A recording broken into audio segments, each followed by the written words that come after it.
Madam 2 line মান কি কি হল মান আসামি অকমান জখম হৈছে আমি চাই এই ইনজুৰি হৈছে পুলিশৰ দুজন মান ঘটনাটো ক'ত হৈছে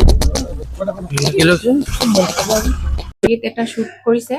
সিহঁতে পুলিচে কৰিছে সেল্ফ ডিফেন্সৰ নামত কৰিছে আমি এইখিনি নাজানো আমাৰ ফালৰ পৰা মেডিকেল চেকআপ খিনি কৰা হৈছে কৰি ফাৰ্ষ্ট এইড খিনি দিয়া হৈছে পেশেন্টখিনি তাৰপিছত পেশেন্টটো আমি কোকৰাঝাৰ মেডিকেল কলেজলৈ ৰেফাৰ কৰি দিছো পেশেন্টটো এতিয়া নাই আৰু ইয়াতকে বেছি ইনফৰমেশ্যন ম্যাডাম গুলি কোটা লাগিছে সেইটো আমি গম নাপাওঁ এইটো পেশেন্টটো আহিছে আমাৰ কাম হ'ল পেশেন্টটো ট্ৰিটমেন্টটো দিয়া ফাৰ্ষ্ট এইড দিয়া আমি ডক্টৰ হয় এইটো লেফ্ট আছিলে লেফ্ট ভৰি আৰু এতিয়া চাৰ্জনক মাতা হৈছিলে এইটো চাৰ্জনৰ ফালৰ পৰা চাইছে চাৰ্জনে পেশেন্টটো আপোনাৰ কোকৰাঝাৰ মেডিকেল কলেজলৈ ৰেফাৰ কৰি দিছে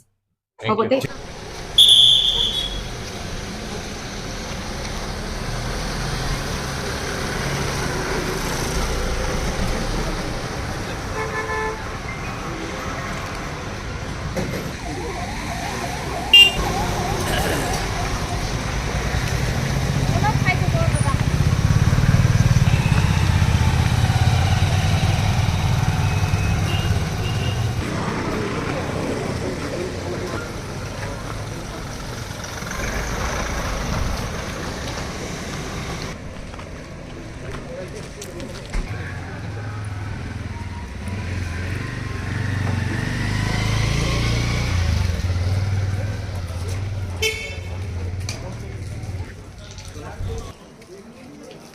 Yung malay na siya, marami ko na.